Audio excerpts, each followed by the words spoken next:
জীবনের সব কিছুই ক্ষণস্থায়ী। যদি ভালো কিছু পান তবে তা উপভোগ করুন, কারণ তা বেশি দিন থাকবে না। আর যদি দুঃখ কষ্ট থাকে তবে হতাশ হবেন না, কেননা এগুলোও বেশি দিন থাকবে না।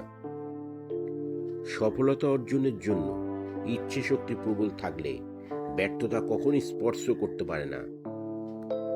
হার মেনে নেওয়ার নাম জীবন নয়, লড়াই করে বেঁচে থাকার নামই জীবন। প্রাণ থাকলেই প্রাণী হওয়া যায়, কিন্তু মানুষ হওয়ার জন্য শুধু প্রাণ থাকাটাই যথেষ্ট নয়, মনুষ্যত্ব থাকাটাও জরুরি। স্বার্থের লোভে যারা রূপ বদলায় তারা কখনোই মানুষের ভালো মন্দ, লাভ ক্ষতি উপলব্ধি করতে পারে না। তারা শুধু জানে সবকিছুর ঊর্ধ্বে তাদের স্বার্থটা।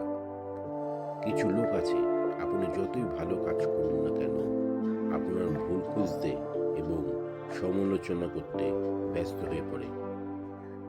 চুপ থাকা শিখুন, ধৈর্য ধারণ করা শিখুন।